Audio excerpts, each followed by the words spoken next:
مملکت خداداد پاکستان کے اہم ترین عہدوں پر فائز صدر پاکستان، وزیر اعظم Pakistan, chief of army staff اور چیف جسٹس آف پاکستان کے نام میرا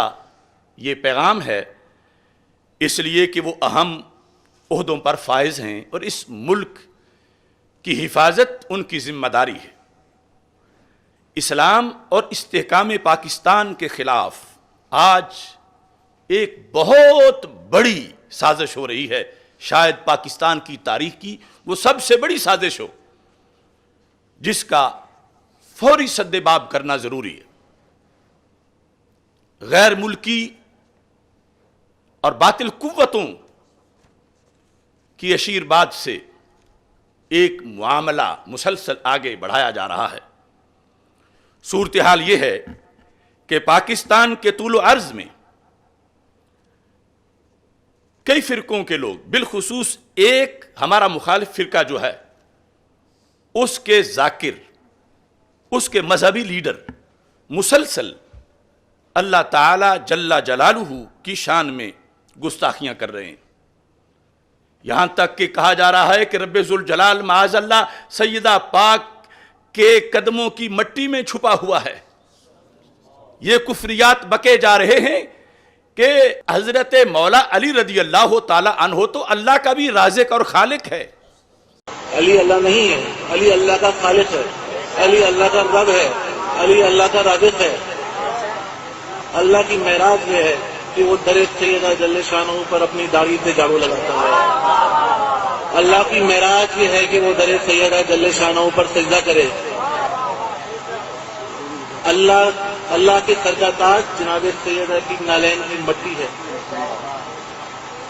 جناب سیدہ جل شانہ کی نالین کی خاک میں اللہ پوشیدہ رہتا ہے۔ یہ ہے توحید۔ ہم کہتے ہیں علی خالق اللہ، علی رازق اللہ، علی رب الارباب، علی پروردگار اعظم، علی مولائے کل۔ یہ کہا جا رہا ہے کہ مولا علی رضی اللہ تعالیٰ عنہ نبیوں کے برابر ہی نہیں، نبیوں سے افضل ہیں۔ ہم مولا علی کو انبیاء کے برابر نہیں مانتے، ہم مولا علی کو انبیاء سے افضل مانتے۔ سیدنا صدیق اکبر رضی اللہ تعالیٰ عنہ کو معاذ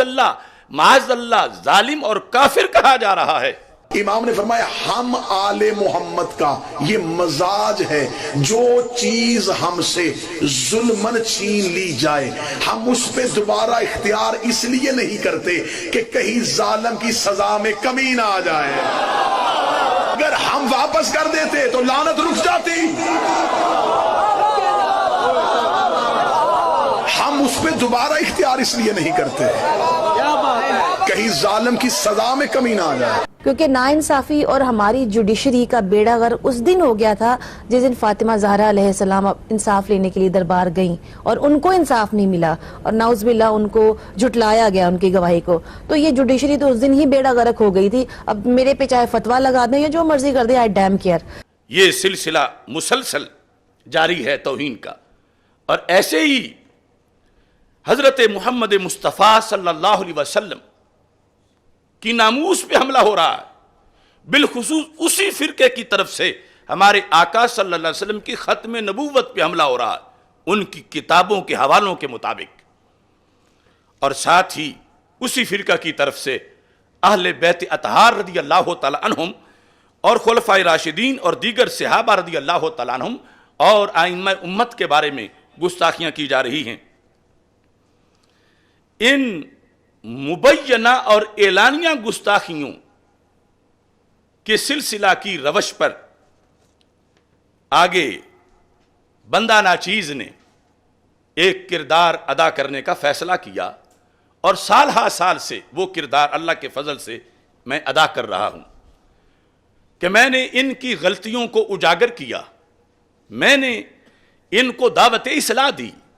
میں نے ان کو توہین اور گستاخیوں کے رستے سے باز آنے کے لیے کہا، اور یہ سب کچھ میں نے اپنے ایمان کی حفاظت کے لیے کہا، کیونکہ ایسے ایسے کفریات تھے کہ ان پر چپ رہنے والا بھی اپنا ایمان نہیں بچا سکتا، اور امر بالمعروف اور نہی عن المنکر کا جو فریضہ ہے اسلام میں، اس کو ادا کرتے ہوئے میں نے ان لوگوں کی اصلاح کے لیے حق کا